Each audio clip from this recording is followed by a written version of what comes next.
Señoras y señores asistentes, tengamos...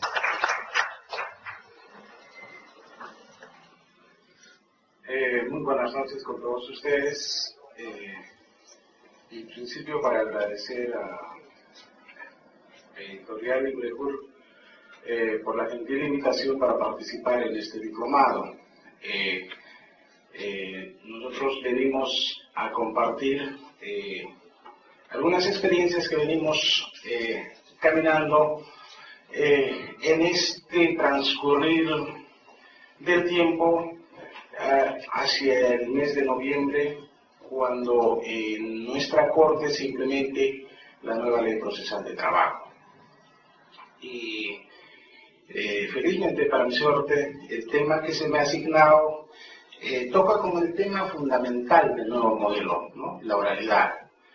Debo entender, de acuerdo al temario que se ha esbozado por parte de Editorial Librejur, seguramente han tratado ya el tema del principio de la oralidad y los antecedentes ¿no? de la dación o de la implementación de esta reforma. Sin embargo, voy a permitirme brevemente esbozar algunas ideas en torno a cuál es el escenario, ¿no? ¿Por qué se da esta reforma? ¿Cuáles son los retos que se nos plantean? Debemos partir de una idea central. La nueva Ley Procesal de Trabajo nos plantea un reto, primero, de cambio de actitud. Cambio de hábitos, cambios de forma de pensar y cambios en el actuar que tenemos todos quienes participamos del quehacer procesal laboral. Hablo de jueces, hablo de abogados, hablo de trabajadores y hablo de empleadores. Y entonces es importante, creo yo, señalar brevemente, ¿no? Algunas ideas antes de ingresar al tema en sí. Voy a tratar en esta noche, en el tiempo que se me ha concedido, en una primera parte el tema de la oralidad y en una segunda parte el tema de la conducta procesal de las partes, ¿no? Y vamos a ver cómo es que estas dos situaciones van a ir engarzadas y nos van a permitir tener una idea clara a los demás temas que ustedes van a abordar en el curso de este diplomado. En sí, la exposición que voy a brindar es en términos generales porque la oralidad va a estar en cada uno de los temas que ustedes van a desarrollar, ¿no? Y es importante dejar claro de cómo es que la oralidad, ¿no?, nos plantea precisamente este cambio de actitud. ¿Por qué razones se plantea la reforma procesal, ¿no? ¿Cuál fue la premisa? Si tenemos nosotros una afirmación que señala que reformar es corregir, debemos entender que lo que se está tratando con esta reforma procesal es corregir los defectos que tiene nuestro actual proceso laboral, ¿no? Y entonces surge la interrogante, ¿qué se debía corregir? ¿No? ¿Qué aspectos de este modelo actual no requerían de esta reforma? Un primer tema, y que es harto conocido por todos nosotros, es el tema de la carga procesal recargada, ¿no? Y que ha tornado imposible el manejo, ¿no?, de los procesos que están a cargo de cada uno de los órganos jurisdiccionales.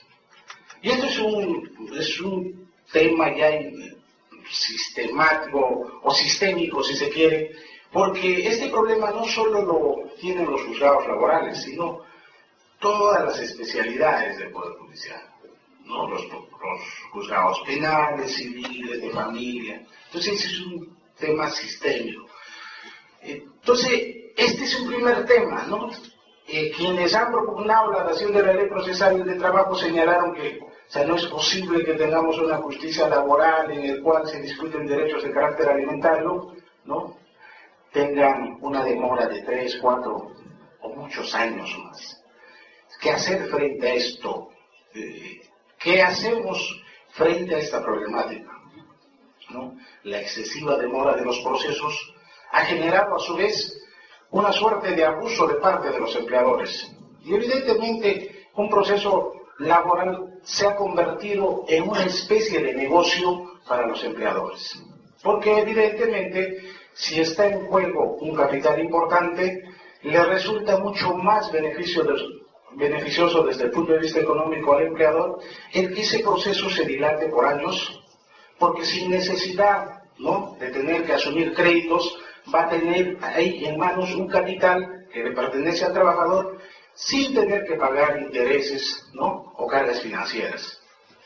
Y que al final va a pagar evidentemente esa obligación más los costos, los intereses, pero que aún pese a ello le va a generar un rédito importante.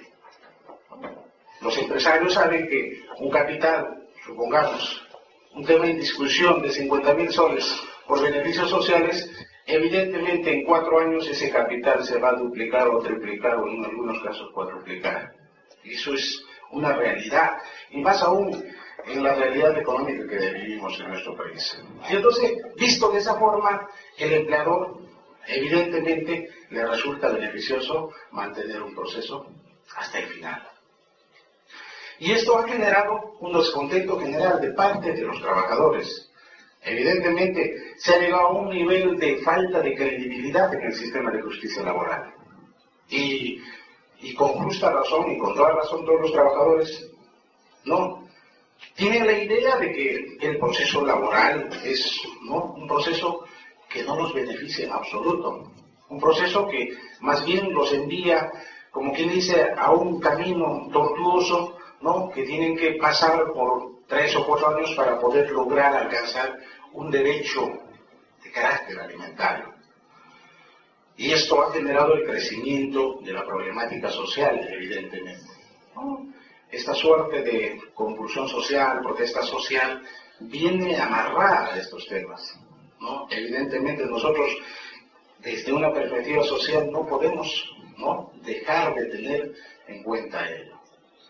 Entonces, quienes formamos parte del sistema, del Estado de Derecho, abogados, jueces, no podemos ser ajenos a esta realidad. Y tenemos que, ¿no?, entender esta problemática y, a ver, intentemos a través de esta reforma, ¿no?, alcanzar los propósitos que se han dado con esta reforma. ¿Y cuáles son los retos que se ha planteado con esta reforma? Mejorar el sistema de acceso a la justicia laboral, ¿no? En la forma como se ha establecido, se han dado normas que van a facilitar que cualquier trabajador, inclusive sin necesidad de contar con un abogado, para aquellos procesos en los cuales la pretensión económica no sea superior a 10 unidades de referencia procesal, pueda interponer su demanda directamente utilizando los formatos aprobados. Entonces, con esta idea, ¿no?, se va a posibilitar que muchas personas que en este momento, por carencias económicas o por desconocimiento, no puedan acceder a la justicia, porque evidentemente el único servicio de patrocinio que en este momento se pudiera obtener es a través del Ministerio de Trabajo, ¿no? Estos servicios han sido desbordados por su escasa capacidad de atención. Y entonces, esto de permitir que muchos trabajadores, ¿no?, sobre todo aquellos que están en el sector informal, aquellos que perciben remuneraciones exiguas y aquellos que no tienen una estabilidad y que trabajan un tiempo en un lugar, ¿no?, un par de meses o 3 meses y se les adeuda derechos, muchas veces estos no llegan finalmente a plantear reclamaciones. ¿Por qué? Porque, ¿no?, les resulta bastante difícil utilizar el sistema procesal. Entonces, un primer tema acá es, ¿no?, el mejorar el acceso al sistema de justicia laboral. Mejorar la forma de impartir justicia laboral. Hoy en día, así como está estructurado el proceso, resulta, para el trabajador, digamos, bastante complejo de el entender cómo es que se desarrolla o cómo es que se imparte la justicia en sus procesos, ¿no? En muchos casos, si tienen la suerte de poder concurrir a las audiencias, ¿no?, se trabaja en las audiencias, se les indica que se están resolviendo los medios de defensa, que se ha planteado por la parte demandada, se están resolviendo las cuestiones probatorias, se están admitiendo las pruebas, ¿no? Toda la secuencia de una audiencia que, sin embargo, pese a que esté presente el trabajador, no entiende muchas de esas situaciones del por qué ocurre, ¿no?, o por qué suceden esas situaciones.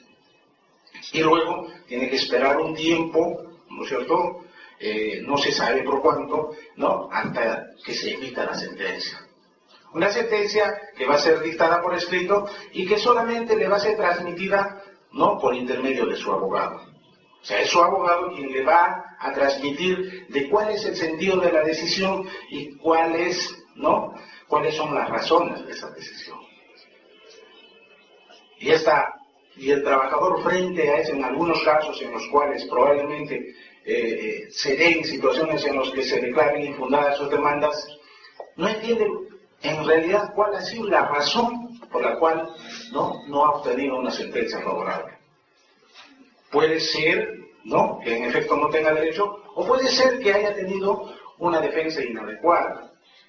Sin embargo, en la generalidad de los casos, los abogados van a señalar que el responsable de esa decisión injusta es el magistrado o es el juez, ¿no? Esa es una realidad que la vivimos. Entonces, este nuevo modelo plantea una nueva forma de impartir justicia. Una justicia que se va a impartir en presencia del trabajador. Y en la misma audiencia en la cual se van a actuar todas las pruebas. Y que esa actuación va a ser presenciada por el propio trabajador. Y fácilmente, pues ahí entenderá si efectivamente su abogado está ejerciendo adecuadamente su defensa y si las pruebas que se han actuado en el proceso efectivamente respaldan su demanda. Y entonces, cuando se emita la decisión en esa audiencia o al concluir la audiencia, evidentemente las partes, tanto el trabajador como el empleador, se sentirán, ¿no es cierto?, medianamente satisfechos con la decisión que se adopte, que además es pública y que además va a ser explicada brevemente y en forma razonada de cuáles son las razones por las cuales el juez decide de una u otra forma. ¿Sí? Y esto cambia, ¿no?, radicalmente inclusive la utilización de los medios impugnatorios.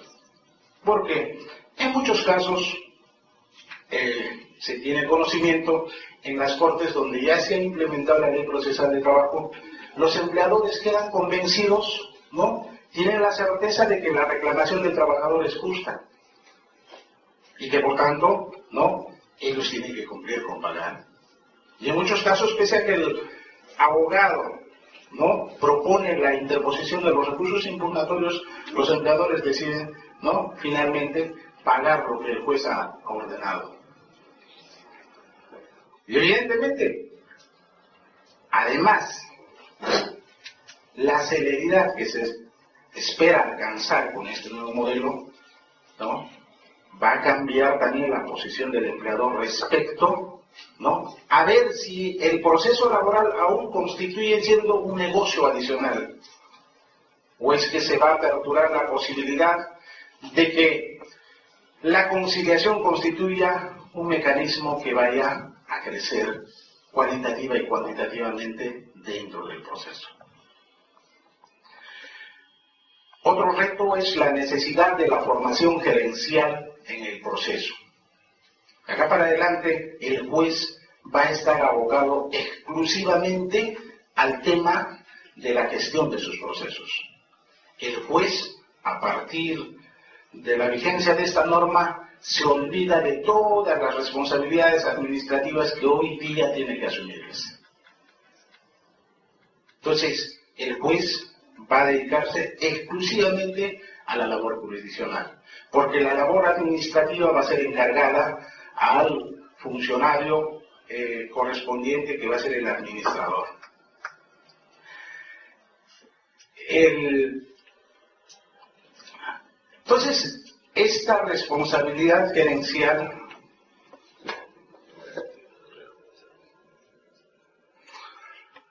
o esta formación gerencial va a posibilitar de que el juez no tenga que intervenir en cada proceso desde el inicio.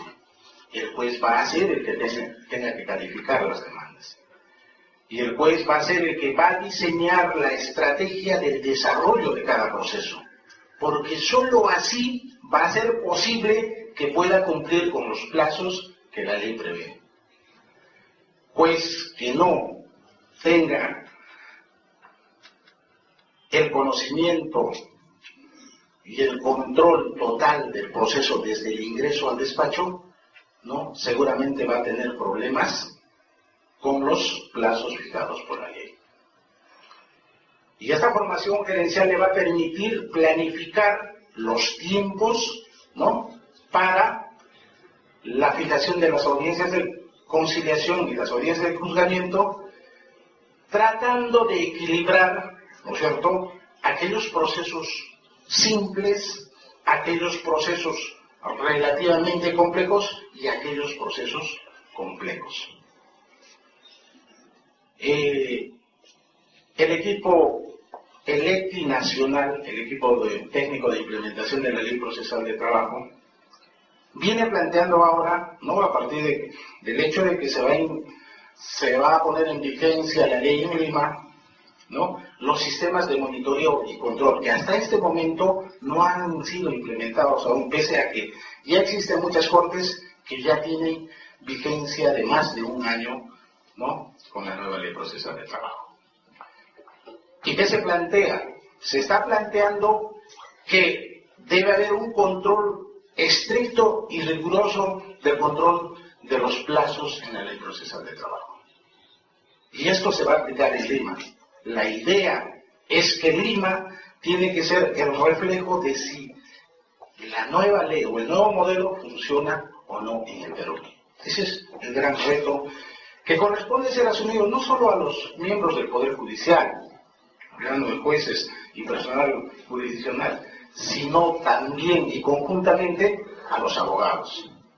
Ustedes saben que el proceso no solo funciona con el juez o con el magistrado o el personal jurisdiccional, sino que resulta relevante, importante y hasta esencial la función de los abogados. Y es por eso que debemos saludar, ¿no?, la organización de esta serie de eventos, ¿no?, de capacitación. Entiendo que en esta primera etapa, en un plan o un afán informativo, porque esta capacitación, atendiendo a la naturaleza del nuevo modelo, considero que debe ser complementado con talleres prácticos, de actuación práctica. Y creo que ese va a ser, digamos, el modelo de capacitación adecuada para que se pueda abordar con eficiencia, ¿no?, el nuevo modelo procesal.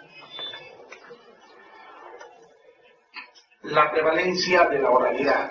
Evidentemente este es el tema central de nuestra exposición, y esto implica, si se quiere, la piedra medular o la piedra angular del nuevo modelo. Y esta prevalencia va a estar traducida, ¿no?, en muchas situaciones. ¿Por qué el modelo actual resulta siendo un proceso tedioso, largo, por ser escrito? ¿Qué pasa cuando un modelo es escrito? El juez recibe una petición y tiene que correr traslado, necesariamente. Tiene que ser absuelto y recién el juez resuelve. Imaginemos que en un proceso se hacen 5, 6 o 7 peticiones, el tiempo que se va a demorar, ¿no?, en resolver todas estas peticiones. En el nuevo modelo, esto va a cambiar totalmente y cualquier situación que se produzca, cualquier incidencia, cualquier problema en el desarrollo del proceso, se va a resolver en el acto. El juez va a conceder la oportunidad a la parte que reclama, qué es lo que quiere reclamar. e inmediatamente en el acto corre traslado a la parte contraria y en el acto se resuelve. O en todo caso, el juez tiene la posibilidad de reservarse esa resolución para el momento de dictar la sentencia. Esto, fíjense, ¿no? El uso de la oralidad le va a liberar, ¿no?, de una carga absurda en términos procesales que soporta el sistema procesal actual. Quienes litigan sabrán y saben, tienen perfecto conocimiento que, por ejemplo, una cuestión incidental, una nulidad, ¿no?, probablemente hasta su resolución va a demorar 2 o 3 meses, normalmente. ¿Por qué? Por los tiempos, ¿no es cierto?, de correr el traslado, la notificación que sí, ¿no?, que tiene que desarrollarse necesaria y obligatoriamente, la absolución y luego la resolución. Y entonces, la oralidad va a permitir que cualquier hecho, cualquier problema que surja o que las partes consideren que existe en el proceso, se resuelva en el momento. Ya sea en la audiencia de conciliación o ya sea en la audiencia de juzgamiento. Y este principio va a ir de la mano de que el fondo prima o prevalece sobre la forma. Entonces, esos dos principios son los elementos esenciales del principio de la oralidad. Y el otro tema es la formación técnica, el apoyo tecnológico, funcionarios auxiliares bien formados y oficinas que brinden las facilidades. Evidentemente este está amarrado a un tema de carácter presupuestal. Para la implementación de la ley procesal en la Corte de Lima, en el presupuesto de este año se ha previsto una partida especial a fin de posibilitar que no se pueda garantizar esta implementación. En este momento existen algunos problemas, evidentemente. Sabrán ustedes que hoy día ya se publicó, ¿no?, o ya se emitió la resolución emitida por el Consejo Ejecutivo, por el cual se está señalando que son 16 juzgados especializados de trabajo los que van a dar inicio a la implementación de la Ley Procesal de Trabajo. 16 juzgados convertidos dentro de los 29 juzgados laborales actuales. Y a la vez se está disponiendo la creación de 16 juzgados transitorios de liquidación para asumir la carga que dejen estos 16 juzgados, ¿no?, que van a ser convertidos a la nueva ley procesal. De manera que en una primera etapa resulta siendo expectable tal vez, ¿no?, el inicio con esta cantidad de órganos jurisdiccionales que van a iniciar sus actividades con carga cero, ¿no? Reitero, todo va a depender del esfuerzo que asuma cada magistrado y quienes van a participar de este nuevo modelo. Hablo del personal jurisdiccional y fundamentalmente también del esfuerzo y la participación que realicen los abogados. Cuando se planteó la reforma, se tuvo un dilema: ¿reformamos el sistema de justicia o reformamos solo la ley procesal? Y evidentemente en este caso se optó por lo segundo. Solamente se ha reformado, ¿no?, el proceso laboral. Porque la reforma de un sistema procesal implica la reforma de todos los procesos existentes. En Chile, ¿no?, en Colombia se han planteado reformas del sistema procesal. ¿Por qué? Porque se ha implementado la realidad no solo en el proceso laboral, sino en el proceso penal, en el proceso de familia, y están en camino a implementar esta reforma también en el proceso civil. Sin embargo, en el caso peruano, además de que tenemos implementado una reforma igualmente solo del proceso penal, en esta oportunidad se está implementando la reforma del procedimiento laboral. ¿no? Introduciéndose el modelo oral con carácter preferente, porque no olviden que este modelo nuevo no es estrictamente oral, es un modelo, ¿no?, con prevalencia de la oralidad, pero existe aún, ¿no?, determinadas actuaciones que se van a tener que desarrollar necesariamente por escrito, ¿no? La demanda, la contestación a la demanda. La ejecución de la sentencia igualmente va a ser por escrito. Y las medidas cautelares, ¿no? O sea, estamos, ¿no es cierto?, con un modelo mixto. La apelación va a mantener, va a ser por escrito. La resolución va a tener rasgos de oralidad, ¿no?, igual en el recurso de casación, pero los recursos impugnatorios siempre van a ser por escrito. Ese es, digamos, el esquema que se nos está planteando con esta reforma. A diferencia del modelo colombiano, el modelo colombiano tiene, ¿no?, una suerte de oralidad mucho más acentuada. Es cierto, existe demanda por escrito y contestación por escrito, pero la sentencia es oral. Y ya no existe la obligación de que el juez tenga que emitir una sentencia escrita.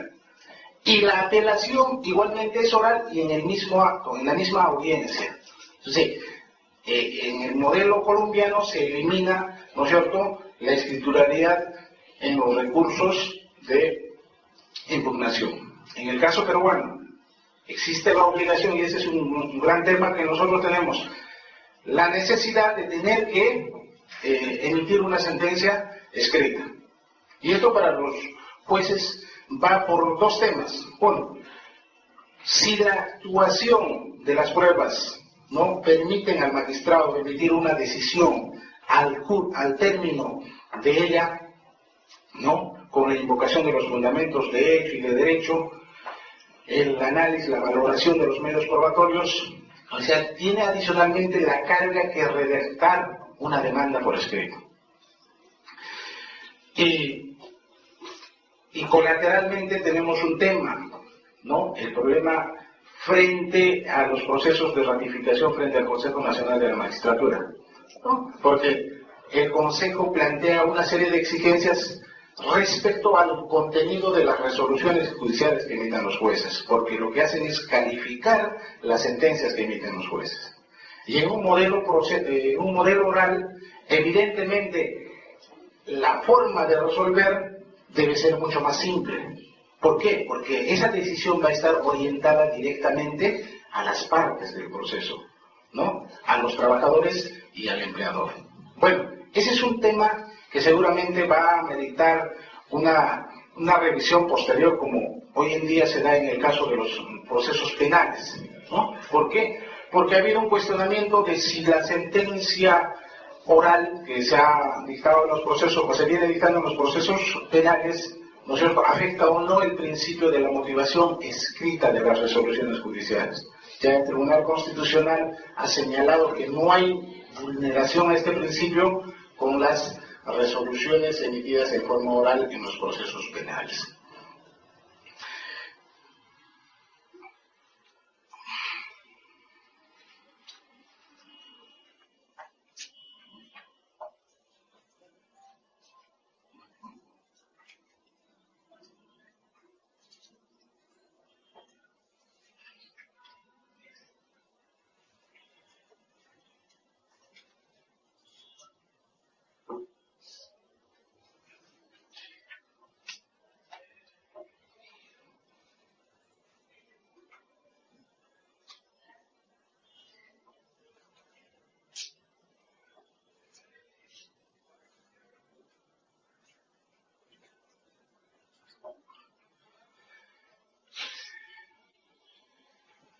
La oralidad es un principio, es un tema, es un interrogante que se ha planteado.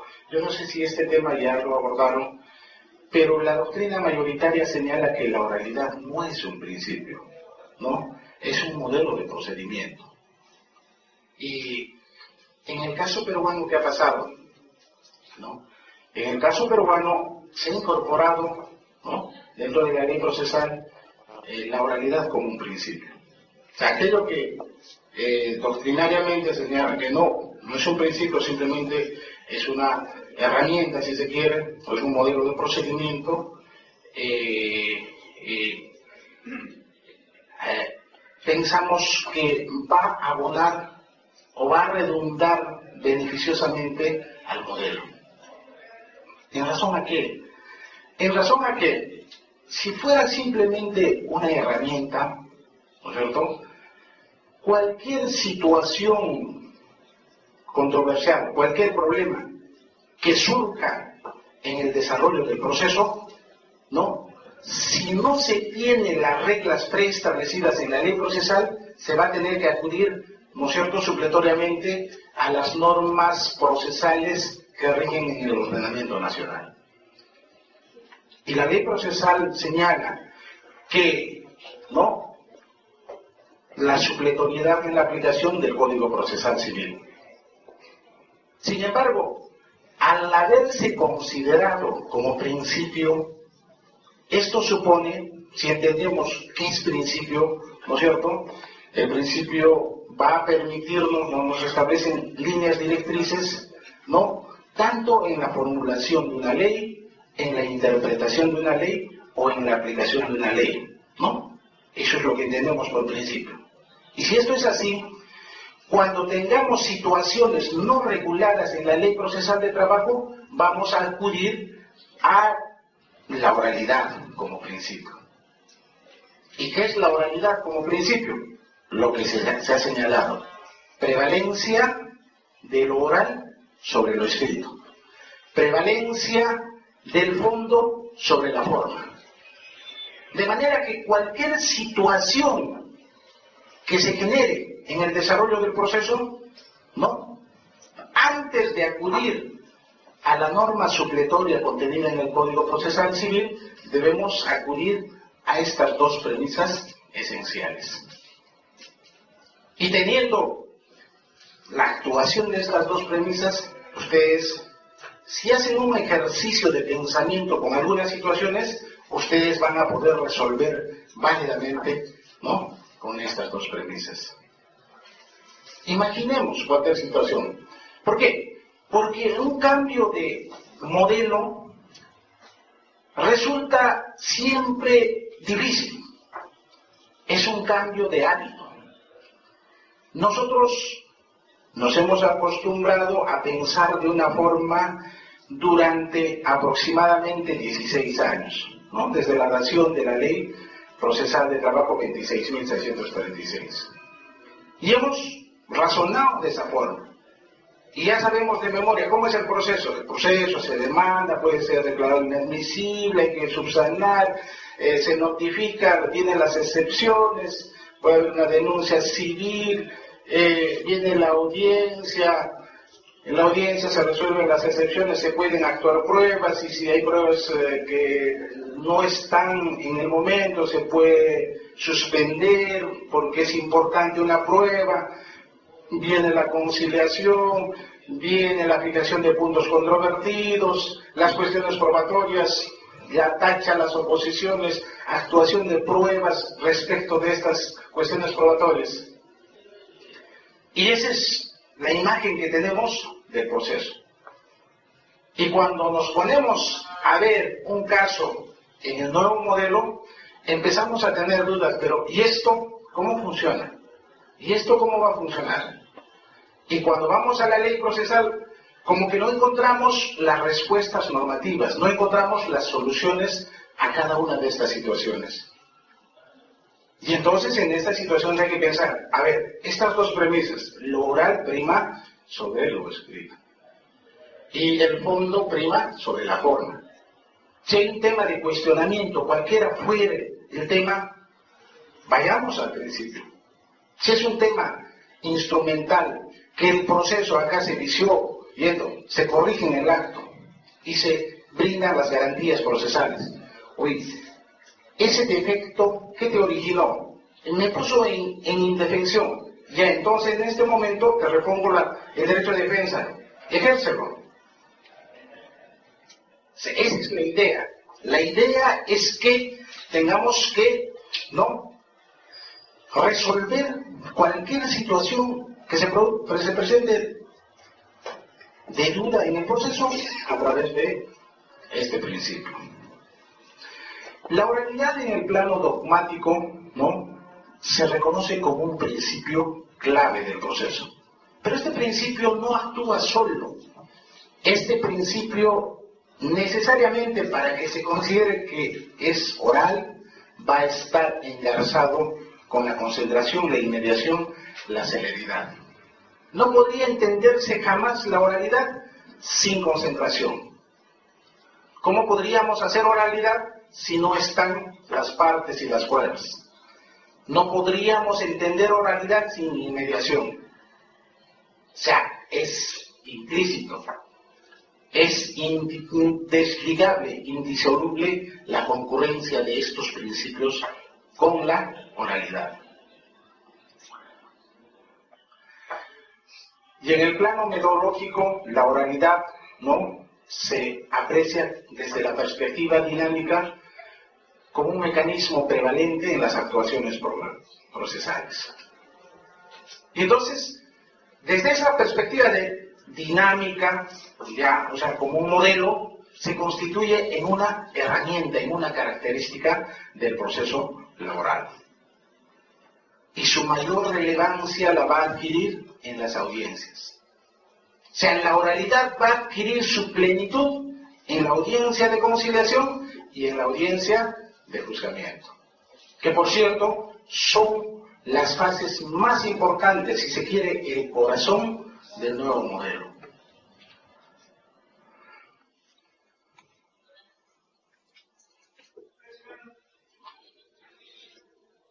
Cuando señalamos que la oralidad, considerada como principio, va a permitir un mejor y mayor acceso a la justicia, ¿no? ¿Por qué? Porque en la audiencia se va a posibilitar que el trabajador exponga su verdad de modo libre, sin estar atado a formalismos o a ritualismos, ¿no?, en la forma del interrogatorio. Los abogados y el juez van a poder interrogar de modo libre al trabajador, y el trabajador va a tener la libertad de expresar, ¿no es cierto?, los hechos y las razones de su reclamación. La metodología del trabajo con la oralidad va a cambiar totalmente. La preparación o el desconocimiento que tengan los abogados de los hechos y de las pruebas va a gravitar en el resultado del proceso. Esto nos muestra que el reto no es solo para magistrados, el reto también es para los abogados. Abogado que no cambie de conducta, que no cambie de actitud frente al nuevo modelo, evidentemente va a poner en riesgo su prestigio profesional. Y evidentemente eso va a significar también la mengua, ¿no es cierto?, en la posibilidad de tener una cartera importante de clientes. Eso es clarísimo. Todo cambio, ustedes saben, todo cambio tiene sus consecuencias. Y para todo cambio hay que prepararnos, hay que estar preparados para afrontarlo. Da pautas de interpretación en la solución de situaciones dudosas que surjan en las audiencias o en el proceso, lo que señalamos, la naturaleza esencial del principio de oralidad. Limita la aplicación supletoria del Código Procesal Civil. O sea, antes de acudir al Código Procesal Civil, hay que acudir a la esencia del proceso, del principio de oralidad. Busca una justicia con calidad, eficiencia y productividad. Lo que se pretende con este modelo es que no existe la perspectiva de descongestionar la carga procesal. La oralidad, de modo alguno, significa descongestión de la carga. La oralidad va a significar el impedir que se congestione la carga. Eso sí va a posibilitar la oralidad. Ya, y eso es bastante.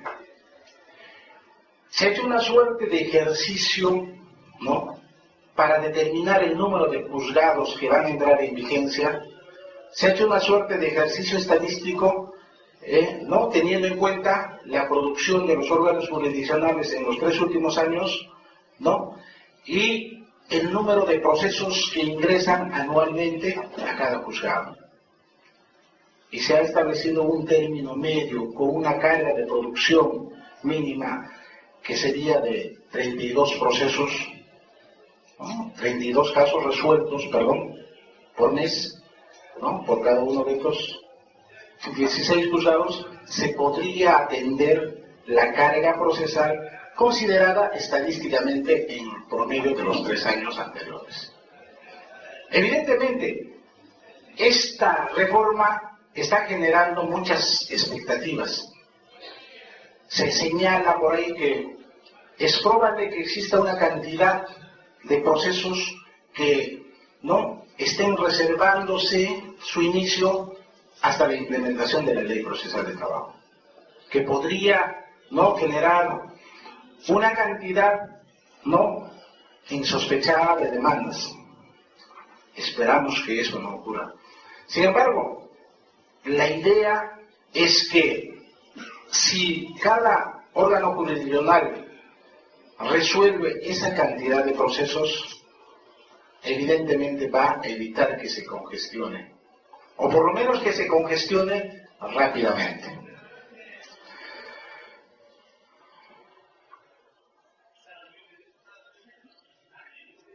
La oralidad supone un modo de actuar, un modo de ser, un modo de actitud, una suma de conductas.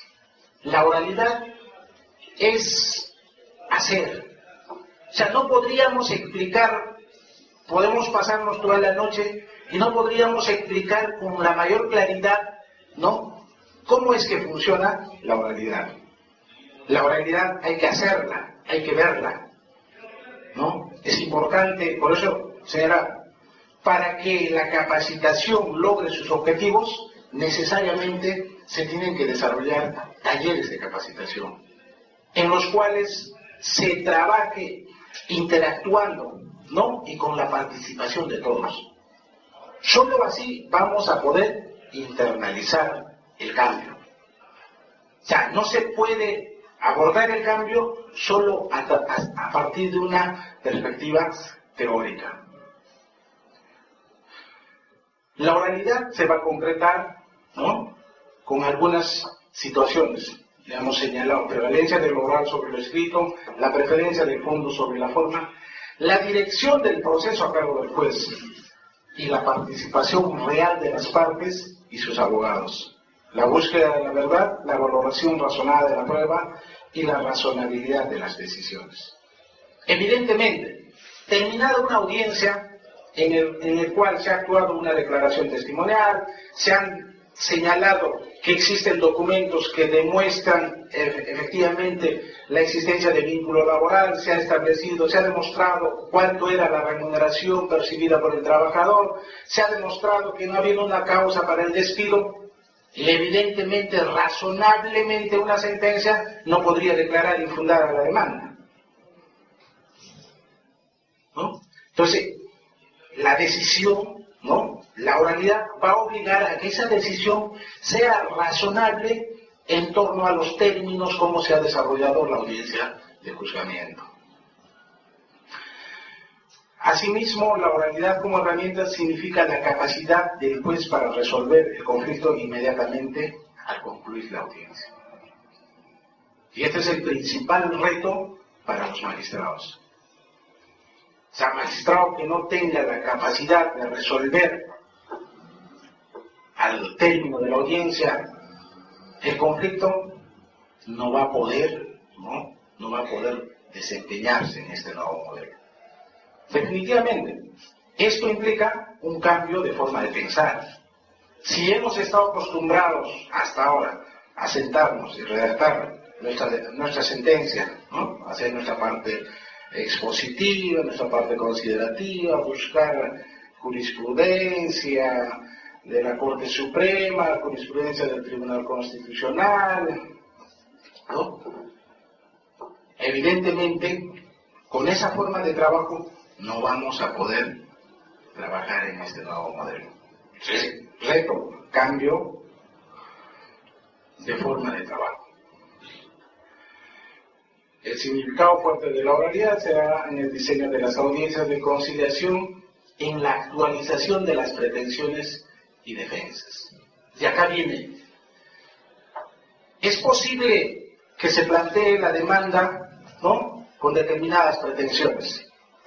¿Qué va a pasar si en la audiencia de juzgamiento el abogado del demandante, al formular su alegato de apertura, ¿no?, en la confrontación de posiciones, cambia esas pretensiones?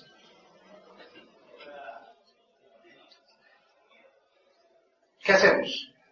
Y la oralidad nos dice que prima lo oral sobre lo escrito. Lo escrito es la demanda y la exposición del alegato de apertura es oral. Y acá está cambiando las pretensiones. Acá dijo tantas pretensiones y en el alegato oral señala X pretensiones, distintas a las planteadas en la demanda. ¿Cómo se resuelve eso? Esto nos muestra cómo es posible, ¿no es cierto?, romper muchos esquemas. La variación de la demanda, ¿es posible? La ley procesal no lo contempla. Acudimos a la aplicación supletoria del Código Procesal Civil y decimos que es posible variar la demanda hasta antes de que se notifique. Pero acá está haciendo la variación en la audiencia de juzgamiento. ¿Es válido? Podría haber habido contestación. Entonces, fíjese, ¿cómo resolvemos? No encontramos respuestas, porque si resolvemos con las normas del Código Procesal Civil, diríamos que no es posible. De manera que si, por ejemplo, el demandante demandó 6 pretensiones y luego, al tener la contestación a la demanda, se da cuenta que 3 ya han sido satisfechas, lo lógico que va a hacer el demandante, el abogado, es señalar en su alegato de apertura solamente reclamando 3 pretensiones. ¿Por qué? Porque si va a reclamar las demás pretensiones cuando veamos reglas de conducta, ese abogado está alegando un hecho falso. No le pagaron, pero está demostrado que ya le pagaron. Entonces, no podría alegar, ¿no es cierto?, en el alegato de apertura y ratificar las 6 pretensiones que demandó al inicio, porque ya le está demostrado con la contestación a la demanda que la demandada ha cumplido con 3 de ellas. Entonces va a tener que modificar.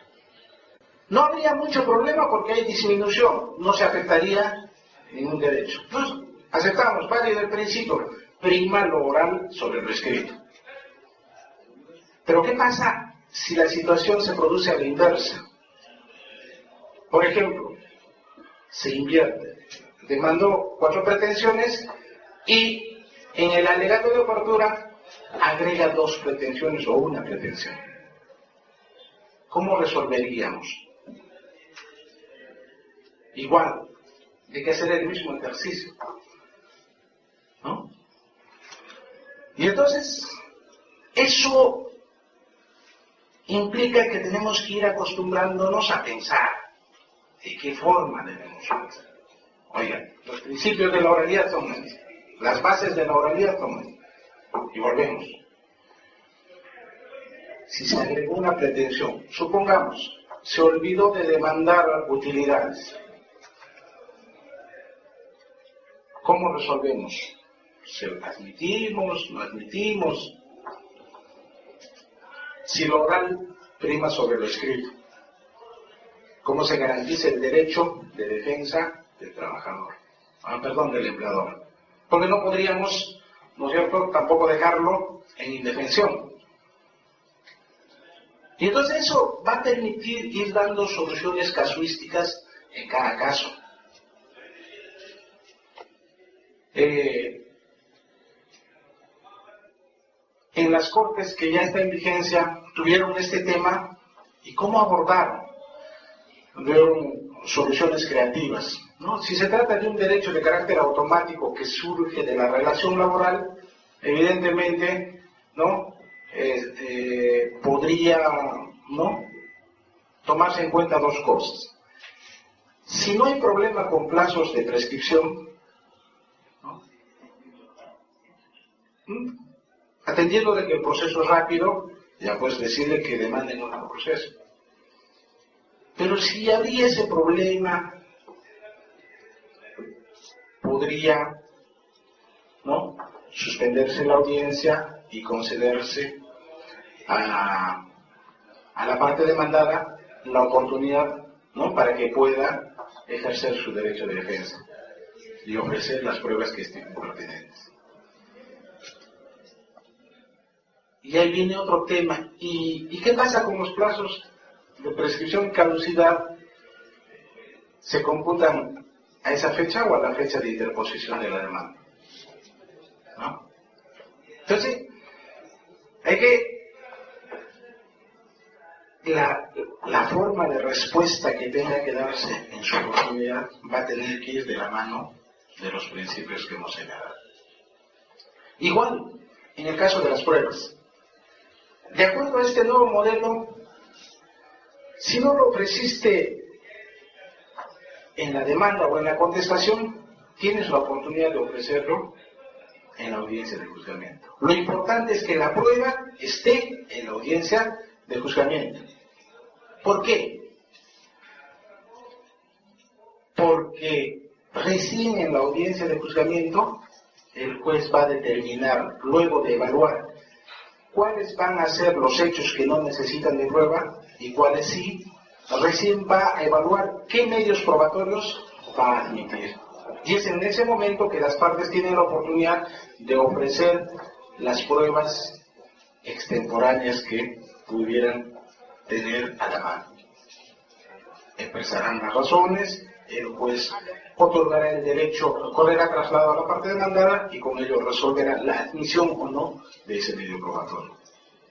¿Y ahí qué es lo que va a evaluar? Que el fondo prima sobre la forma. ¿Qué se está rescatando acá? Acá olvidémonos de que el tema principal del proceso es el proceso. No, el tema principal es resolver la controversia. Hoy en día nos hemos direccionado en otro rumbo. Hoy en día para nosotros es más trascendente, más importante el proceso, rito al proceso. Oye, nulo el proceso por esto, nulo. Todo eso debe cambiar con el nuevo modelo. ¿Por qué podría ser nulo? Ya vamos a resolverlo en este acto. Y si es nulo, lo anulamos y lo actuamos.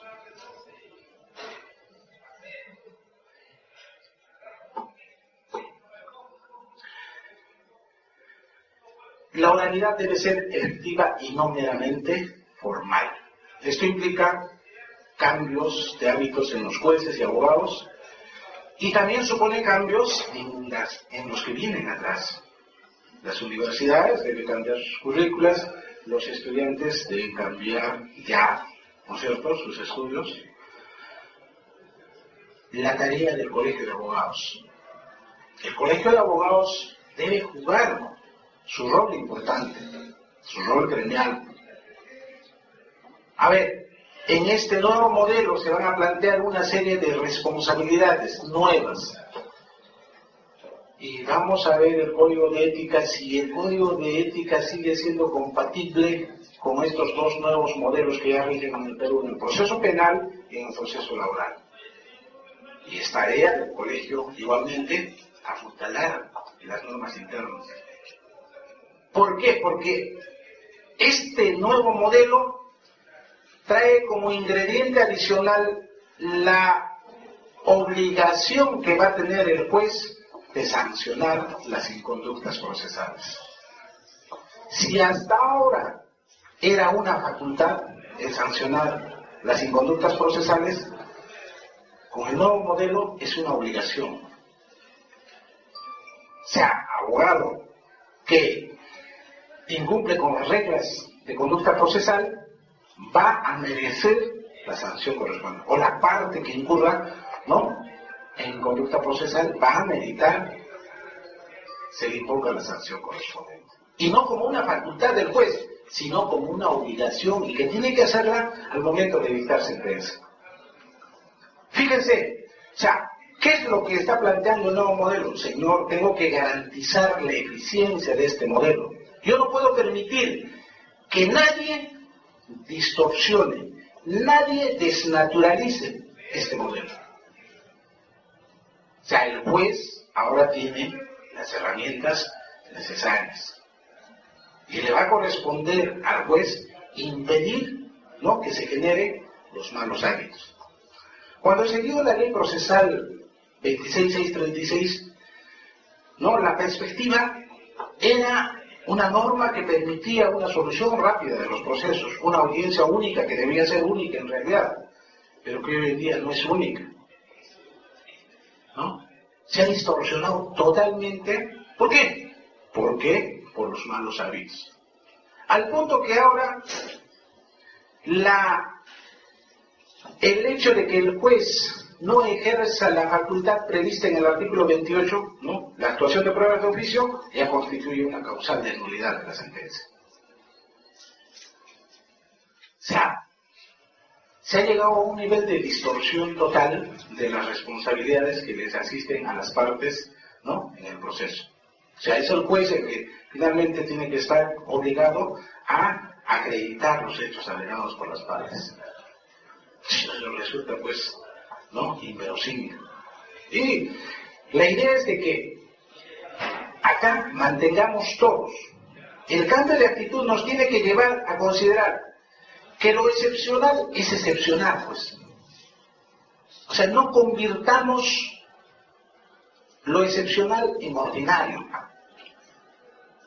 Y corresponderá a los actores, ¿no?, asumir este reto.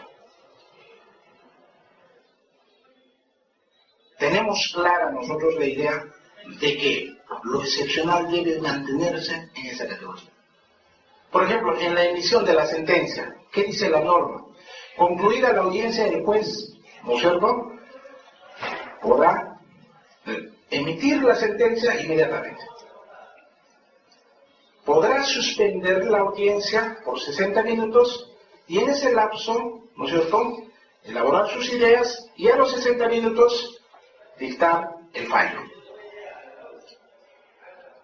Eso es lo ordinario, ¿no?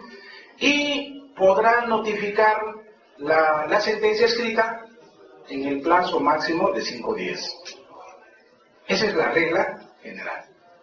Excepcionalmente, el juez puede diferir su fallo de este tiempo, ya sea al fin de la audiencia o dentro de los 60 minutos.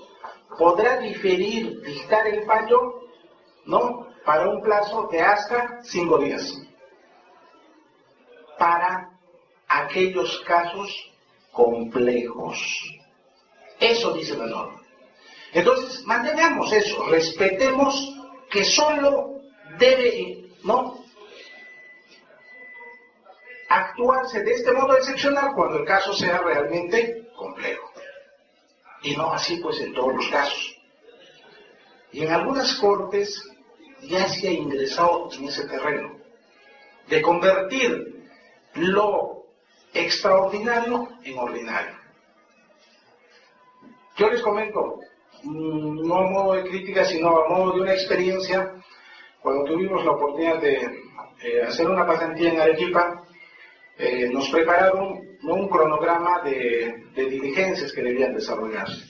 Y nosotros habíamos pedido, queremos asistir al mayor número de audiencias de juzgamiento.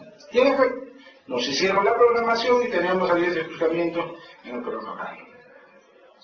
Y cuando vamos a la audiencia de juzgamiento, ingresa la magistrado y dice, audiencia de juzgamiento, hace que se identifiquen las partes y luego dice, corresponde dictar el fallo en esta audiencia. O sea, habían citado simplemente para dictar el fallo, ¿no?, de la sentencia.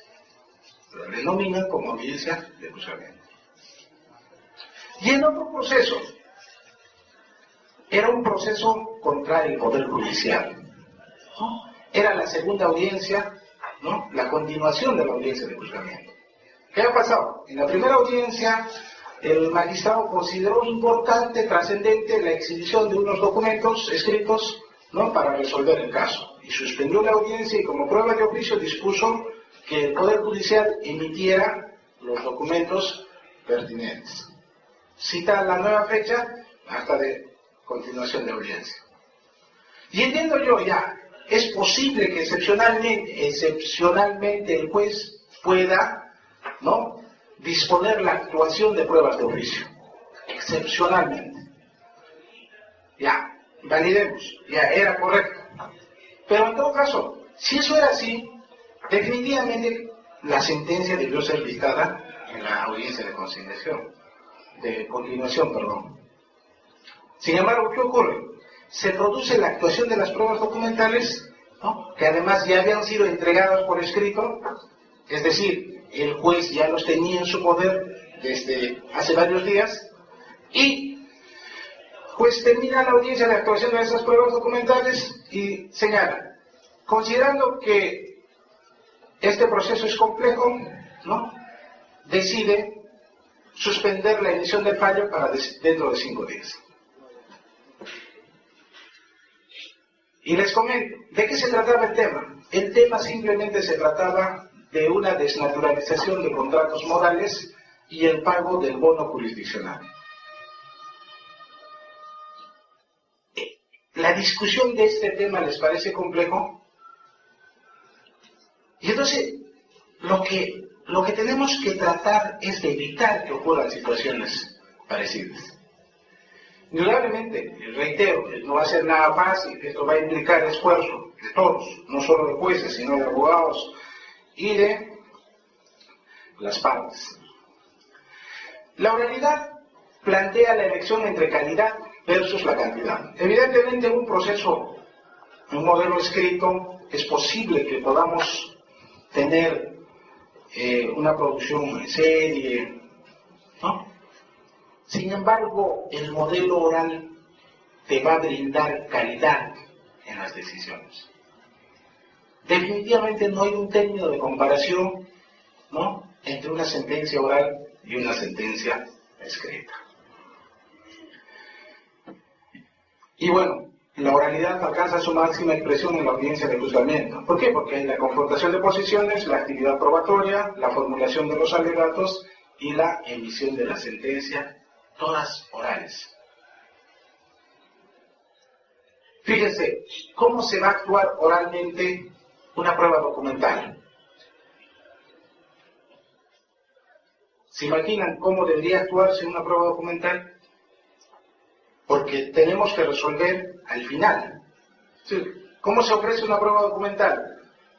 Ofrezco la boleta de pago del trabajador. Con esto acredito la relación laboral. Entonces, ¿cómo para ustedes que me están escuchando, yo cómo podría sustentarme en esa boleta para resolver?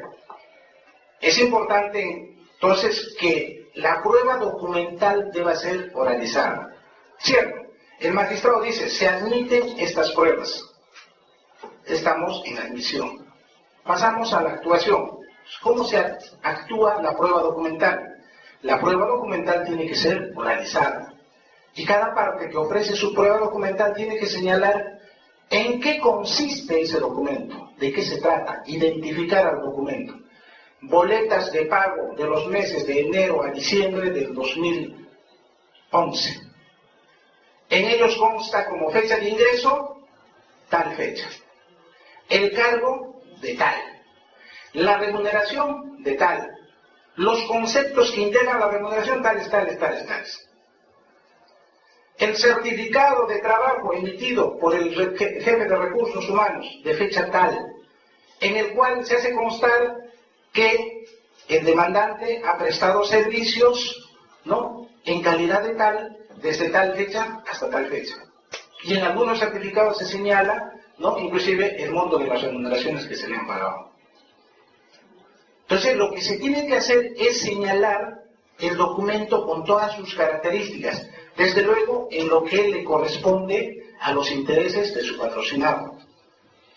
La constatación policial realizada por la comisaría de San Isidro, en fecha tal, ¿no?, verificada por el suboficial técnico fulano de tal, ¿no?, en el domicilio de la empresa, con la participación del gerente de la empresa o del contador de la empresa o del jefe de personal fulano de tal, ¿no?, en el cual se ha hecho constar la manifestación de esta que señala que efectivamente el trabajador ha prestado servicios desde tal fecha y que fue despedido porque le faltó el respeto al gerente. Se tiene que señalar la descripción oral de esa prueba. ¿Por qué? Porque eso va a quedar grabado en el audio y video. Así como también van a quedar grabadas las declaraciones orales. Cuando se actúa la declaración de parte igual, no va a haber ningún acta. Simplemente va a haber constancia de que se desarrollaron las siguientes diligencias. Esta es una mención así descriptiva del desarrollo de la audiencia. Pero no va a haber un acta con contenido, como hoy en día, por ejemplo, se hace. ¿Por qué? Porque eso va a estar contenido en el CD que forma parte del expediente. Entonces, eso nos grafica, pues, ¿no?, la plenitud de la oralidad. Igual, la actuación de la prueba pericial, ¿cómo se va a hacer? Hoy en día, por ejemplo, una prueba pericial en un proceso de indemnización de daños y perjuicios por enfermedad profesional. El trabajador presenta un certificado médico expedido por Sensopa, por Digesa o por Salud.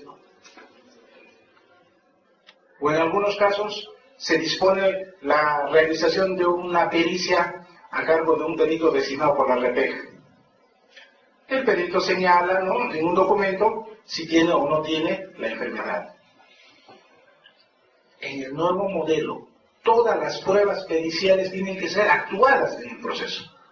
Eso significa que el perito que ha emitido el certificado tiene que concurrir a la audiencia. Eso significa que la parte que ofrece una pericia tiene que llevar al perito a la audiencia. Y el perito tiene que explicar en la audiencia del por qué ha emitido ese informe y si ese informe es correcto, el que él ha emitido, y en qué se sustenta, en qué pruebas, en qué análisis se ha sustentado para emitir ese dictamen pericial. O sea, ya no es posible que alguien lleve una prueba pericial diciendo que es pericia. Será una prueba documental, pero no es pericia.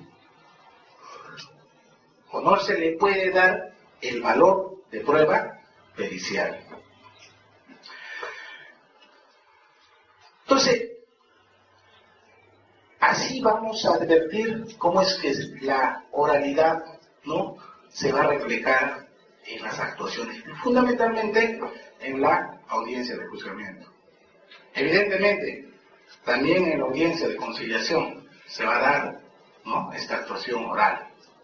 Porque si el nuevo modelo le plantea al empleador un proceso ágil, rápido, que va a concluir en un año probablemente, el empleador va a pensarlo dos veces si concilia o sigue el proceso. Porque le puede resultar mucho más beneficioso plantear una conciliación en términos de reducción de la pretensión en un porcentaje, ¿no?, porque va a implicar el pago no solo del íntegro de lo demandado, el pago de las costas a costo del proceso, inclusive los honorarios, ¿no? Ustedes saben que en el nuevo proceso se puede demandar ya inclusive los honorarios del abogado. Pero todo este tema de la oralidad va a suponer la necesidad de cambio en la concepción del nuevo proceso, ¿no? Y esto implica un cambio ideológico, ¿no?, cambios en los hábitos y comportamientos. Implica la necesidad de un rol activo del juez, que va a tener mayores poderes de dirección y control del proceso.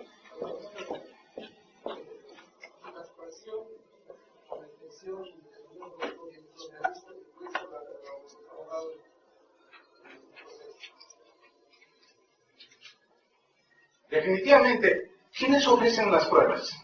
Las partes, ¿no? Y a las partes les corresponde la actuación del juez. El juez tiene la libertad de poder interrogar en cualquier momento a las partes o a los testigos que se han ofrecido. Si bien es cierto, se generó una suerte de debate, porque la ley procesal dice, ¿no? La actuación de las pruebas orales, ¿no? Aparentemente se iniciará con el interrogatorio que realice el juez, ¿no? Pero debemos entender que el derecho probatorio, en principio, le asiste a las partes. El juez no es el que tiene la prerrogativa o la prevalencia en el derecho probatorio. Y en función a eso hay que entender que si se trata de una prueba de la declaración de parte del demandante, por ejemplo, será pues el abogado de la demandada quien inicia la declaración. Evidentemente el juez tiene la libertad de poder interrogar todo lo que considere pertinente, ¿no?, con los hechos controvertidos. Igual en el caso de las declaraciones testimoniales, le corresponderá interrogar primero a la parte que ha ofrecido a sus testigos. E igual en el caso de las pericias. ¿Y qué duda, no? En el caso de las pruebas documentales, la parte que está ofreciendo la prueba documental evidentemente tiene que realizarla, ¿no?, indicando, resaltando los datos que le van a favorecer a su posición, ¿no?, o a su teoría del caso. Profesor, disculpe, en cuanto a las pruebas documentales, aparte de que la parte que lo ofrece tiene que detallar y que consiste ¿estas se agregan al expediente o ya no es necesario? Luego la conviene, En este modelo no tenemos una regulación expresa, ¿no es cierto?, en la ley procesal del trabajo. Y este tema de los documentos, si se quedan en el expediente o se devuelven, este tema podemos resolverlo acudiendo al principio, porque nosotros vamos a tener ya, ¿no es cierto?, la grabación del audio y video respecto de la actuación de los medios probatorios. Porque si se incorpora, volveríamos al sistema y se tomarían... Ese es un tema hasta ahora en debate, porque eso va a ir de la mano con otro tema, y que el Consejo Ejecutivo lo ha observado, ¿no? Es el tema de la digitalización, ¿no?, de los documentos que se presenten al proceso. Y es un tema bastante complicado, y probablemente acá en Lima va a ser complicadísimo, porque ya ese problema se ha advertido en algunos departamentos. Nosotros habíamos sugerido que si era posible, no sé si cabía una reforma de la ley, pero en todo caso, si el Consejo Ejecutivo podría emitir una disposición, ¿no?, por el cual se pueda señalar o establecer que las partes, o principalmente el empleador, pudiera anexar a su contestación a la demanda un CD que contenga la información documental que va a acompañar a la contestación a la demanda. Y esto permitiría, ¿no?, resolver ese tema. ¿Por qué? Porque evidentemente esto tendría que ir aparejada de las copias que se va a entregar a la parte contraria.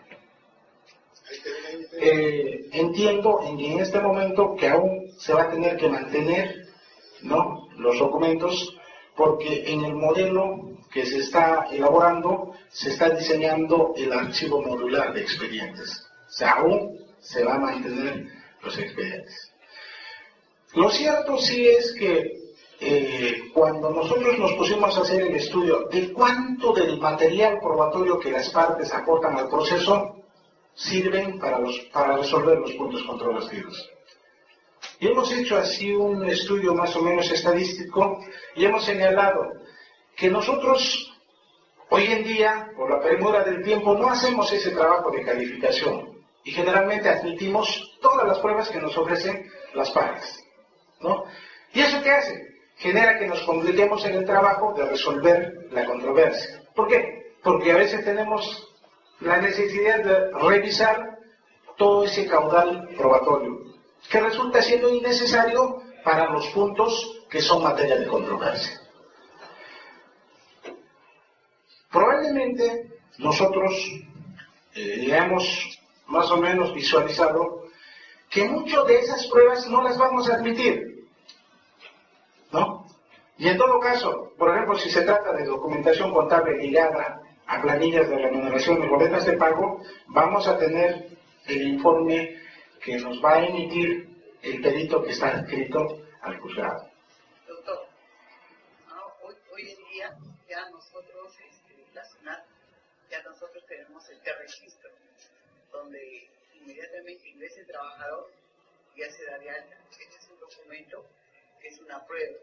Lo otro, la planilla electrónica, donde verdaderamente se digita ya todos sus beneficios sociales, sus remuneraciones, y en la cual de ahí tendrían las facilidades para poder tener una prueba plena.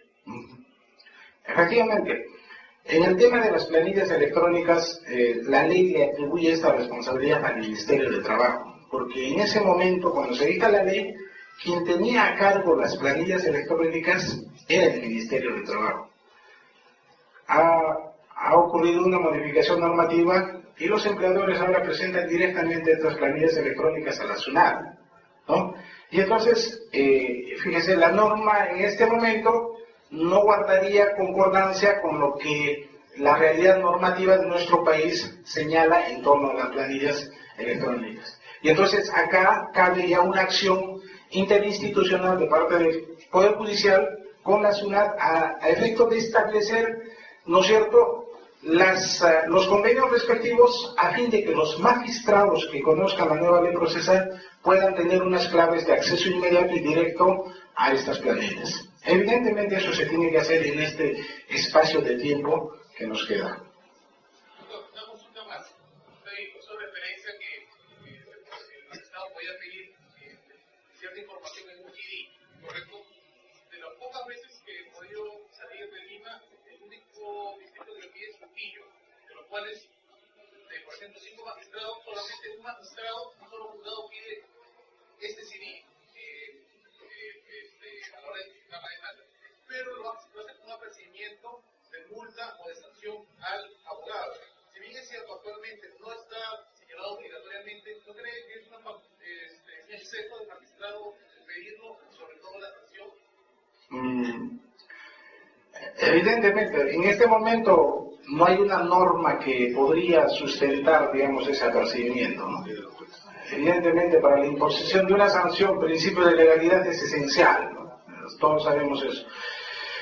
Por eso es que nosotros estamos preocupados, hemos recogido, lo que hemos hecho es un trabajo de, recoger las mejores prácticas que están desarrollando en este momento todas las cortes que ya han implementado la ley procesal de trabajo. O sea, hay muchas cortes que han venido creativamente implementando una serie de situaciones, como en el caso de Trujillo, ¿no? El tratar de exigir que los empleadores, por ejemplo, le proporcionen un CD ya con la información de planillas, boletas, ¿no? Todo ese caudal probatorio. Lamentablemente, como señala el doctor, en este momento no hay una base normativa.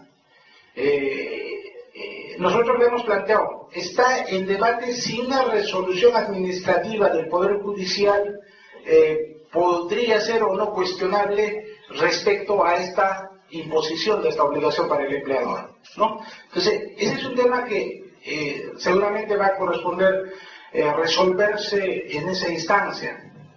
Nosotros estimamos que no habría, digamos, una afectación o no se estaría transgrediendo las exigencias previstas, ¿no?, en la Ley Procesal de Trabajo o en el Código Procesal Civil en torno a los anexos o recaudos que se tengan que acompañar a una demanda. En todo caso, es atinada la observación que hace, ¿no? Necesitamos una disposición que establezca esa obligatoriedad. También las pruebas que se adjuntan en el medio magnético, la ley establece un featario que dé define la veracidad de esa documentación o el juez la valora por el solo hecho de visualizarla? A ver, ¿de qué medio probatorio, por ejemplo? En un CD hay digitalizadas boletas de pago. Ya. Después la visualiza, pero uno tiene la certeza de que esas son las verdaderas. Porque si se va a presentar esa prueba, va a estar obligado a presentar una copia para la parte contraria. ¿No? O sea, no se establece la figura de un featario electrónico que dé fe. No. En todo caso, eso va a ser, digamos, referido a las planillas manuales, ¿no? Y va a tener la posibilidad la parte contraria de poder cuestionar. Esto no es veraz porque acá yo tengo mi planilla o mi boleta que señala otra información, ¿no? El control por ese lado no tendría mucho inconveniente.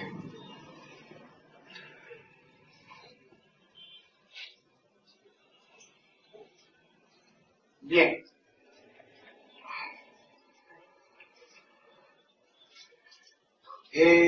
Señalamos también ahí la necesidad de que los abogados asuman nuevos roles. Y un tema central en el tema laboral es, por ejemplo, en el tema de redacción de demanda. Ese es un tema que tenemos que trabajar bastante. Hoy en día, una complicación para nosotros es leer toda una demanda, ¿no? Y hay que leerla, definitivamente, ¿no? Porque ya sabemos que puede aparecer en alguna parte de la demanda algún dato importante, relevante para resolver el caso, ¿no? Y eso se los comento a la suerte de experiencia. Porque lógico, uno normalmente a veces podría decir, oye, acá está la parte esencial, los hechos, ya lo demás es exposición de fundamentos jurídicos que no tienen mayor relevancia o trascendencia. Y no resuelve en esos términos, va con el recurso de apelación, pero acá el juez se ha olvidado de que en el punto tal de mi demanda dije esto, y efectivamente la sala verifica, sí, pues acá te has olvidado de esto, y acá te lo ha dicho, y acá está expresamente, te anula, ¿no? Y falta de congruencia. Y lógico, tiene razón. Entonces, ¿qué es lo que se va a exigir, ¿no? Como dice el código, es cuestión de hábitos, ¿no? Lo que pasa es que todos tenemos, cada uno hemos establecido un estilo, una forma de redactar demandas, ¿no? Entonces lo que se trata ahora de consensuar es establecer una exigencia mínima. Oye, la norma te dice de qué modo vas a plantear tu demanda, ¿no? Y el punto central, ¿cuál es el tema principal para el juez? Los hechos. Los hechos. Entonces, y estos hechos van a estar sujetos a control de la parte contraria, porque la norma dice, el demandante señalará los hechos, ¿no?, en forma enumerada, en forma cronológica, ¿no?, y por separado. O sea que nosotros queremos entender que lo que se está exigiendo es que se diga un hecho en forma independiente. ¿Por qué? Porque va a ser responsabilidad del demandado el tener que pronunciarse respecto de cada uno y de todos los hechos. ¿Qué va a pasar si no se pronuncia? Se entiende que esos hechos son admitidos tácitamente. Y cuando se vaya a la audiencia de juzgamiento, esos hechos ya no requieren probanza. Y toda prueba que esté orientada a probar, a acreditar esos hechos, simplemente la separamos del proceso. ¿Qué pasa con la redacción actual? En un numeral 1, se dicen 3 o 4 hechos. Que prestó servicios desde tal fecha hasta tal fecha, en el cargo de tal y percibiendo la remuneración de tal. Y a veces le dicen, y que fue despedido arbitrariamente. La parte demandada hábilmente dice, niego lo señalado en el punto 1. ¿Cómo entendemos eso? ¿Qué hecho ha negado? ¿El primero, el segundo, el tercero, el cuarto? ¿O debemos admitirle que ha negado todo? ¿No? Entonces, fíjense cuán importante va a ser que los abogados empiecen a redactarnos una demanda en esos términos. Y digamos, primer hecho, Yo ingresé a laborar en tal fecha. Segundo hecho, laboré desempeñándome en el cargo de tal, desarrollando tales labores. Tercer hecho, mi remuneración fue de tanto. Cuarto hecho, mi horario de trabajo fue este. Quinto hecho, dejé de prestar servicios en tal fecha. Sexto hecho, fui despedido arbitrariamente en tales circunstancias. No me pagaron mis vacaciones de tales años. No me pagaron las gratificaciones de tales años, o de todos los años. No me pagaron las horas extras porque he laborado tantas horas extras. No depositaron mi compensación por tiempo de servicios. ¿Correcto? Entonces, 10 hechos. La parte demandada tiene que pronunciarse respecto de cada uno y explicar. A la parte demandada sí se le exige que explique por qué niega. O sea, no basta con negar. Tiene que explicar, ¿no? Y sustentar por qué niega esa afirmación. Esto va a permitir limpiar el proceso. De manera que cuando lleguemos a la audiencia de juzgamiento, probablemente nos encontremos de repente con un punto controvertido. Y esa es la idea. O sea, el nuevo modelo nos plantea este reto. Y entonces, ¿qué se les va a exigir a los abogados? Que cambien su forma de trabajo. Decíamos hace un momento, el abogado debe conocer inclusive mucho más que el juez con precisión de los hechos y de las pruebas que tiene. Porque es lógico, evidentemente, porque si no va a estar en esa condición, lo más probable es que en la audiencia de juzgamiento no tenga una actuación, ¿no?, que cumpla con sus deberes éticos de defensa de su patrocinado.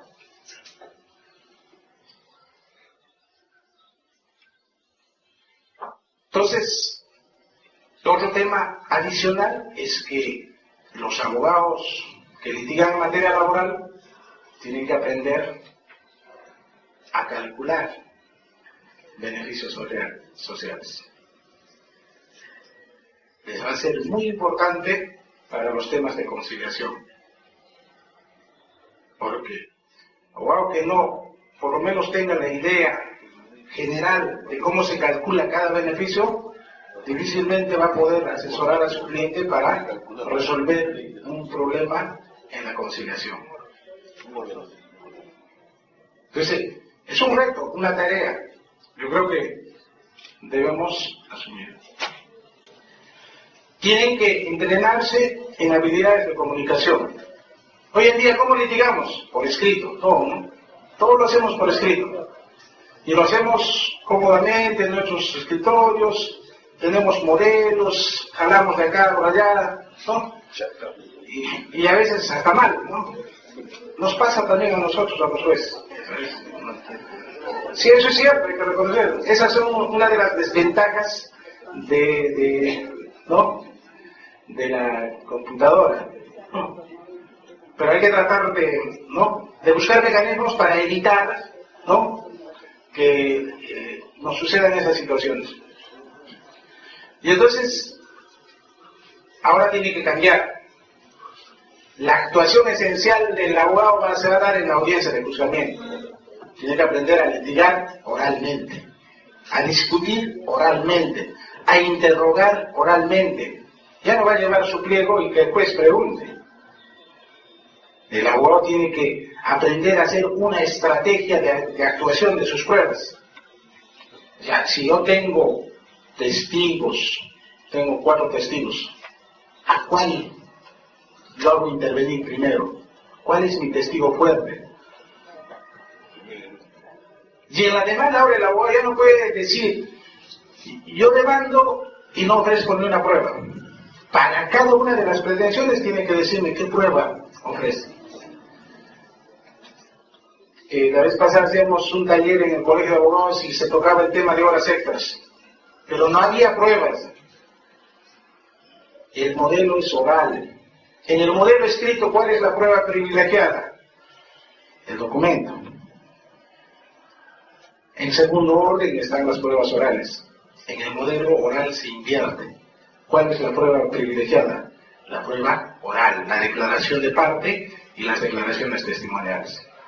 Y por tanto, si yo tengo un tema de horas extras, ¿cuál va a ser mi prueba? Mi primera prueba, mi principal prueba. La declaración de parte.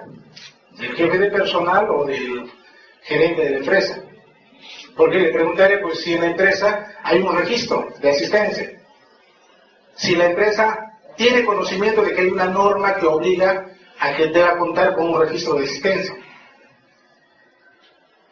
Y a partir de eso, ir extrayendo, ¿no es cierto?, los hechos y situaciones que van a permitirle generar indicios para acreditar de que efectivamente ha prestado servicios en horas extras. Tiene que desarrollar habilidades en la litigación oral, en los interrogatorios, en la comunicación. Y fundamentalmente, dedicación rigurosa al estudio de cada caso. O sea, ya no es posible que en el nuevo modelo un abogado pueda asumir la defensa de un caso de pronto. O sea, el abogado que va a ir a una audiencia de juzgamiento debió ser el abogado que ha redactado la demanda. Pero no sería concebible, ¿no?, que alguien pueda ir a defender, como ahora ocurre, asuntos que han sido demandados por otro abogado. Y ocurre, yo tengo varias situaciones, en algunas audiencias algunas audiencias únicas, yo les indico a los abogados, y doctor, ¿y este tema, con qué prueba va usted a acreditar? Usted no ha ofrecido ninguna prueba, no se da la molestia de señalar, haga su trabajo. El doctor, disculpe, yo no he hecho la demanda. ¿No? Ahora es posible eso, ¿no? Porque, ¿qué es lo que hace un abogado en una audiencia actual? Va, escucha que ha planteado una excepción. La excepción se ha declarado infundada. Lo único que tiene que decir es apelo, porque ni siquiera lo va a apelar en ese momento. Porque estoy seguro, si tendría la obligación de fundamentar en ese momento, diría no apelo.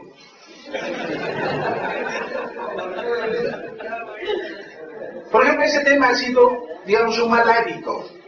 La ley procesal actual no estaba concebida en ese sentido. La ley procesal actual estaba concebida en el modelo del proceso sumarísimo del Código Procesal Civil. Entonces ahí se ha degenerado el hábito, ¿no? Y hoy día pues tenemos que asumir, ya es así, hay que darle los 3 días. O sea, mejor es no asistir a la audiencia. ¿Por qué? Porque tienes más de 3 días para apelar. Si vas a la audiencia solo tienes 3 días. Si no vas a la audiencia, tienes los 3 días más los días que se demore la notificación del acta.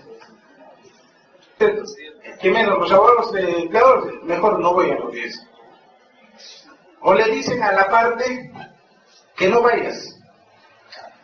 Y como, no, me va a decir, la parte, no, usted no tiene poder, no, pero yo puedo participar en la audiencia, por supuesto. Él presencia toda la audiencia, sabe todo el desarrollo, pero no se le puede, ¿no es cierto?, incluir en. Y abogados de demandantes que no se dan cuenta que es mejor permitir la participación. ¿Yo qué hago? Yo invoco el artículo 80 y le digo que participe. Pero hay algunos abogados que se oponen. No, no tiene poder. Ah, bueno, si no quiere. Ya hay muchos abogados que se han dado cuenta y cuando yo les pregunto, sí, que participen. ¿Por qué? Porque eso implica que ya no necesita de estar haciéndose las notificaciones de lo que ha ocurrido en la audiencia. Si se le admite al abogado, se da por notificado en ese acto. Porque todos los abogados presentan en su escrito de mano, le otorgo las facultades, ¿no es cierto?, generales del artículo 74-80. Y ya, para mí, eso es suficiente para que se desarrolle. Entonces, con eso evito estar haciendo esas notificaciones, ¿no?, que demoran tiempo.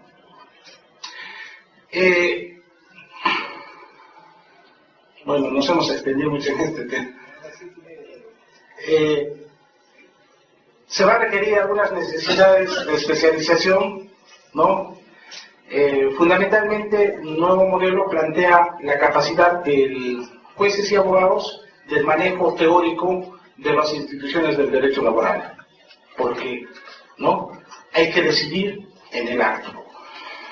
¿Qué contenidos debe tener la capacitación? Fundamentalmente en temas de litigación oral, ¿no?, fundamentalmente para los abogados.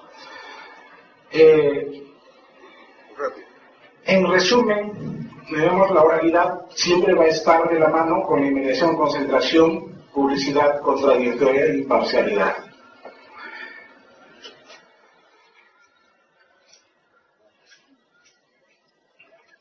La prevalencia de la oralidad en los procesos, la ley señala, ¿no?, que las audiencias, los procesos se desarrollan por audiencias, las exposiciones orales de las partes y sus abogados prevalecen sobre las escritas. Y en base a ello el juez va a decidir. Es lo que decíamos hace, ¿no? Las audiencias son sustancialmente un debate oral de posiciones, ¿no? Por eso es importante, ¿no?, la nueva forma de trabajo que van a tener los abogados. Las audiencias son registradas en audio y video. Aún se va a permitir el registro en actas en aquellos lugares donde no se han implementado las salas de audiencia. Un desarrollo secuencial de las audiencias, seguramente la van a tocar eso en las audiencias de juzgamiento, no me va a alcanzar tiempo de poder hablar. Las reglas de conducta, rápidamente. La norma habla de conductas temerarias y de conductas maliciosas, ¿no? Y es importante distinguir, ¿no?, cuándo es temeraria una conducta y cuándo es maliciosa una conducta, ¿no? Es temeraria la conducta si la carencia del fundamento jurídico es manifiesta. O sea, evidentemente no hay fundamento jurídico, ¿no?, en la petición. Del recurso, del acto procesal, puede ser de la demanda, contestación a la demanda, medios impugnatorios, tachas, oposiciones, nulidades. Yo les comento una experiencia. En un proceso de indemnización por daños y perjuicios interpuesto por una empresa contra su trabajador, ¿no?, le imputa que por la comisión de una falta grave le ha ocasionado perjuicios, ¿no?, y le demanda la reparación de estos perjuicios. El abogado del trabajador interpone reconvencionalmente una demanda. Y nosotros declaramos liminalmente pues improcedente la reconvención, ¿no? Sin embargo, cuando se lleva a cabo la audiencia única, viene el abogado y dice, no se ha percatado que ya nosotros liminalmente en la resolución por el cual se admite la contestación y le hemos rechazado, no se haya percatado. Entonces, levanta la mano y dice, doctor, falta que resuelva usted la reconvención que he interpuesto. Ya está resuelta, ¿verdad? Y usted no ha dicho nada. ¿Cuándo lo ha resuelto? Fíjese la resolución tal. Ley y está resuelta. Pero doctor, me está privando de mi derecho de defensa. No, apelo. ¿No? ¿Qué tipo de conducta hay? Una conducta temeraria, ¿no? Si los hechos alegados no se ajustan a la realidad, alterando los ya existentes o invocando otros inexistentes, ¿no? En estos dos supuestos vamos a estar frente a una conducta temeraria. ¿Y cuáles son las conductas maliciosas, ¿no? Mutilar, sustraer o inutilizar alguna parte del expediente. Si una de las partes o ambas partes, cuando están coludidas, empleen el proceso o los actos procesales que éste contiene para fines ilegales. Obstruir la actuación de un medio probatorio, ¿no? Y esto sí va a meditar, ¿no? Y ahí es reiterativo, en el tema laboral es reiterativo, ¿no? Testigos que se cita que no vienen porque son trabajadores del empleador y el empleador impide que vayan. O el representante legal que debe prestar personalmente no va. ¿no? Si no se prestan facilidades para, por ejemplo, para el informe revisor, le dicen al perito revisor que va, señor, vuelva de tal fecha, vuelve a ir y le señalan una nueva fecha. Son conductas maliciosas. O cuando no se exhiben los documentos, o cuando no quieren reconocer documentos. O el sujeto que obstruya o entorpezca el normal desarrollo del proceso, ¿no? A través de diferentes actos. Entonces, en esos casos estamos ante conductas maliciosas. Existen también otras conductas indebidas, ¿no? Y que se deben tener en cuenta. No se deben usar expresiones descomedidas o agraviantes. En algunas diligencias ocurren situaciones que causa asombro, ¿no? Colegas profesionales que empiezan o ingresan en un terreno de agresión verbal, prestos ya inclusive de ir a la agresión física, ¿no? O sea, por encima de todo, el proceso es un debate, y es un debate de seres humanos inteligentes, ¿no? Y la discusión hay que realizarla a través de la palabra, ¿no? Sin agraviar al oponente. No guardar cortesía ni respeto. No concurrir injustificadamente a las citaciones del juez. No cumplir injustificadamente las órdenes del juez. No colaborar diligentemente con el juez. Esto fundamentalmente por parte de los órganos del auxilio judicial. La Ley Procesal de Trabajo regula en el artículo 11 las reglas de conducta procesal. Y en este caso sí, yo considero que va a ser de aplicación supletoria las reglas que están establecidas en los artículos 50, 51, 53, 109, 110, 111 y 112 del Código Procesal Civil. Porque esas sí no transgreden, no resultan siendo incompatibles con la oralidad. Y entonces, ¿qué retos nos plantean? Actitud de cambio, convicción plena de que debemos cambiar. No basta la intención, sino que debe materializarse positivamente de modo constante y permanente. Y el cambio nos compete a todos. La nueva Ley Procesal de Trabajo otorga al juez las armas para combatir las conductas temerarias y maliciosas, al punto de que se le impone el deber de multar.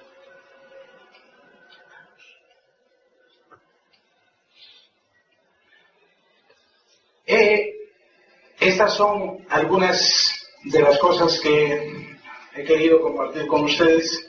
Espero no haberlos aburrido en demasía y espero que este diplomado que viene llevando adelante LibreCur cumpla con sus propósitos. Muchas gracias.